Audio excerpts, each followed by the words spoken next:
pleased to have back here on the program one of our favorites, head coach of the Atlanta Falcons on the Mercedes-Benz Vans phone line, Arthur Smith. How you doing, Coach? Great, Rich. How you doing? I'm doing better for talking to you. What is your world like on a day like this? So you got guys back in the building, your draft meetings. Walk me through what this day looks like for you. Yeah, it's an exciting time. So today was our first day of the offseason program. So the majority of our guys were in here today, so it's good to have players back in the building. And then we're kind of finalizing the draft board now and anticipation for next week. And so Marcus Mariota now back in an offense that you are honchoing. What does that mean, do you think? How do you think he is going to fare in a spot that he is, I'm sure, been eager to get into, starting quarterback in the NFL, Coach? Yeah, it's exciting to work with Marcus again. He and I are both in different spots and from where we were in 2019, and he's excited to have the opportunity to compete, and that's all he wanted, and that's what we were able to provide. And so we'll obviously look to add to, every position of this roster, but Marcus has the right mindset. He's a high-end talent, and he wanted to, and it just worked out perfectly, the timing of it, for him to come in here and compete. And so the competition would be what?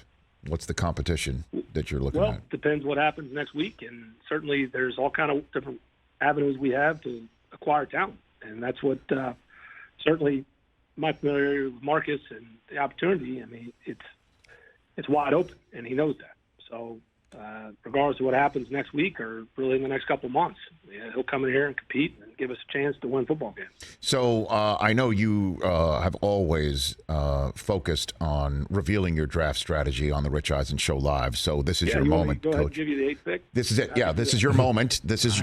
I'm essentially, giving you your moment that you've been eager to see. So there is a situation in which a quarterback's available 8th overall, and you guys go and snag him because you like him that much. Is that's a possibility? Is what you're saying right now? There's a lot of possibilities. I mean, depending on how the first 7 picks goes, go make a trade. I mean, there's all kind of possibilities. I think this is probably one of the more, I know because we're living in it right now, but it's probably one of the more uncertain drafts, within 10 days that have been around in a while. And so are you gaming it out like is it really like a mock draft? Do you have one of those, Coach Smith? Well, I mean, everybody has different philosophies. I mean, right. There's a lot of different ways it can go. So you essentially got to be okay with 8 guys, as you're sitting there. So, and how will we stack them? That's what we'll do and continue to do leading up to next week. And obviously, somebody will be a good player there. So there's we'll take the best player available and we'll see how the board falls to us. Arthur Smith, the head coach of the Atlanta Falcons, here on the Rich Eisen Show. Walk me through the Matt Ryan trade with the Colts, and when did that first kind of hit your radar screen, Arthur Smith? It happened pretty quick. There was mutual interest.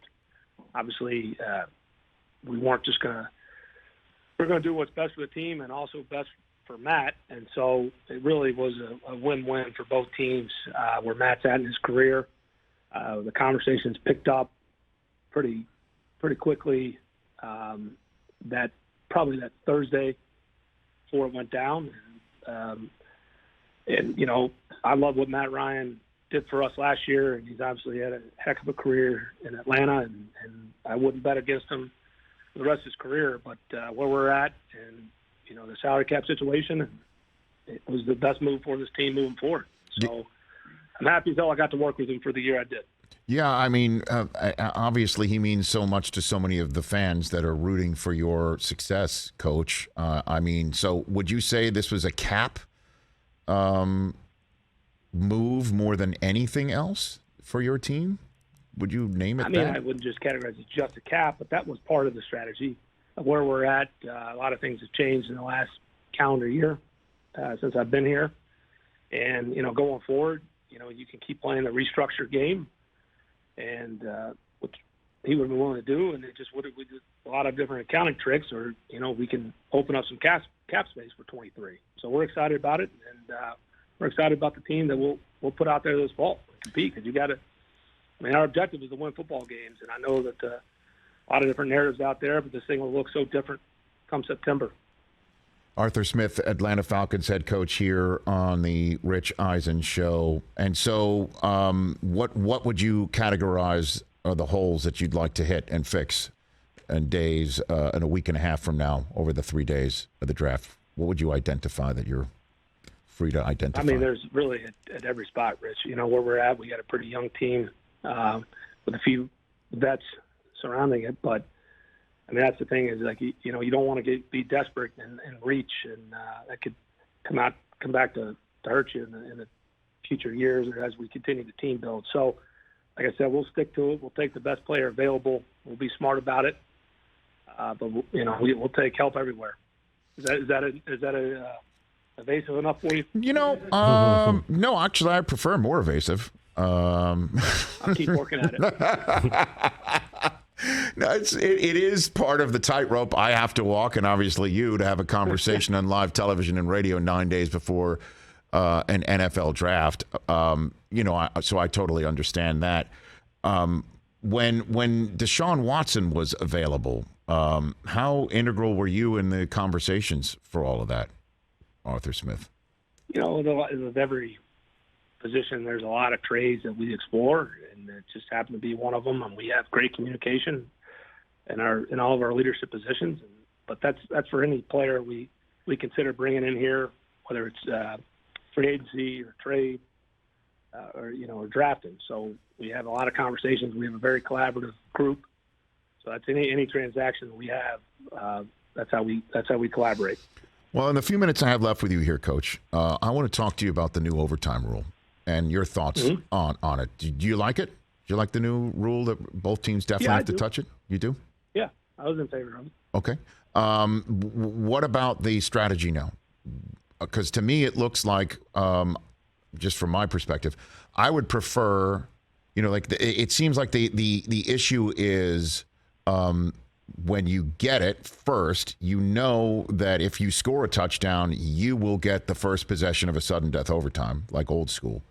But you also, if you take it second, would have the benefit of knowing what you have to match, and thus the freedom to go for it on all four downs. You're like your kid playing a video game. It doesn't matter down distance where you are, you're going for it. What's your philosophy on that subject matter? Yeah, we'll keep looking at it, and I think you'll probably see it first. Again, I don't know how many of these opportunities happen in the next couple of years. It's just the postseason overtime. So I think you'll see a lot of people defer. They'll want to know what they're up against, and I think that would be the conventional wisdom. That's what the numbers will tell everybody. Hey, if you win the coin toss, defer, so you get you know exactly what you're playing against. To your point, you've got all four downs. You know exactly you're matching it. If you got to match a touchdown, you get in there. And do you want to go for two and end it? I think the one thing that you count if you're in a really bad weather game, there's a lot of different variables in it. How both teams are playing, how tired is the defense when going into it. You take the ball and you feel you got the advantage to go right down. You got them on the ropes.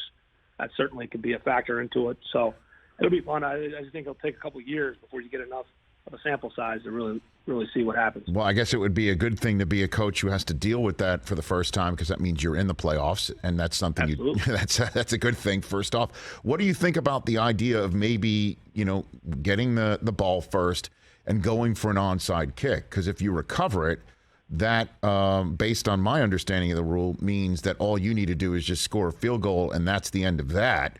And that if you do lose possession, you don't gain it on an onside kick. At least you're getting your possession next, and you'll know what to match. What do you think of that idea, Arthur Smith?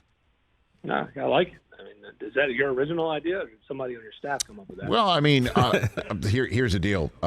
It doesn't matter in my business. Well, I just my name's on the door. Auditioning and seeing if we could, give you some souped-up title here. Hey, let me tell you something. You Senior would director of analytics and in-game strategy. You, sir, and the rest of the National Football League would do a hell of a lot worse than having me on the competition committee. I should have a spot there. Fact. Yeah. I've been around. I'm going to talk to Rich McKay about it as soon as we get off the phone. Exactly. You run that straight into the man's office, and you tell him, and you know what he'll say to you? He'll say to you, he'll take it under advisement, because that's what he says about everything. But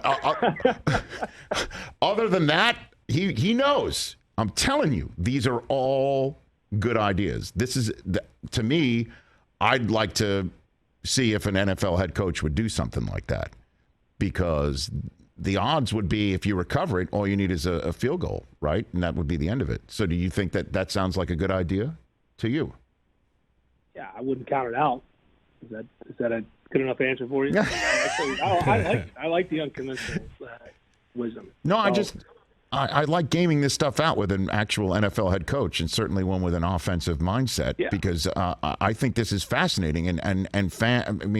My phone lines were lighting up about the conversation. Everybody had an idea to try and fix it. I'm just wondering if this has really fixed it. But you like the idea, is what you're saying. You like the new overtime. Yeah, I'm not dismissing your idea. I'm just trying to figure out your other angle. I have no angle. If your agent's going to call me and ask, if you got a spot on the staff here. Nope. I think you're fine. I think you're fine with your staff. I'm sure you're fine with your staff. I am angling for a spot on the competition committee, though. So you can tell that to Rich McKay for sure. I'm certainly going to let him know. And also, what would you be in favor? While I'm on a roll here, would you be in favor of getting rid of the rule where if you fumble through the end zone, the ball goes to the defense automatically? Would you be in favor of getting rid of that, Coach Arthur Smith? Yeah, I mean, that one's, I know people have brought it up in the past. Yeah. I could definitely see the argument for that. I think I'd probably be in favor for it. I'll answer that one. There you go. Yes. Correct. Oh, hold on a second. Yes, of course. Because if you're Arthur Smith, if your offense is on a roll, right, and somebody just reaches for the pylon and it gets knocked out, and because it goes out at the 1-inch line, you get the ball back. If it goes 3 more inches north, you lose the ball. I think that's totally arbitrary, capricious, and we should get rid of it. That's what I think. Yeah, I'm gonna back you on that one. Excellent. Thank you. Hold on. Let me just devil's advocate, Arthur. What about don't fumble? Terrible. Well, I mean, you certainly, it's something in all seriousness you coach and understand that. Right. Don't reach out across with one hand unless it's 4th down and got to go win it because that's happened. And you certainly coach to put 2 hands on it. It's easier said than done. Trying to get these guys to not reach out to score. It's something we work on a lot. But there's a lot of subjectivity. You're rewarding somebody, like to Rich's point. You're talking about a game 3 inches, and you're rewarding it right away to the defense as a turnover. It rolls out right there. So, yes, I'm going to side with Rich on this one. There you go. Maybe it's my bias from being an offensive coach, but that's kind of where I'm leaning towards. Now that Rich is part of the competition committee. My bona fides are solid, sir. My resume is solid. Thanks for the time, Coach. Greatly appreciate it. We're lockstep on that, and I look forward to our next chat. Have a great draft. We'll chat soon. Appreciate it, Rich. Thanks for having me. Right back at you. That's Arthur Smith, head coach of the Atlanta Falcons, smart enough to agree with the host and see a great idea when he knows it. When he sees it. Hey, you watched all the way to the end. Thanks for that. Watch more right here.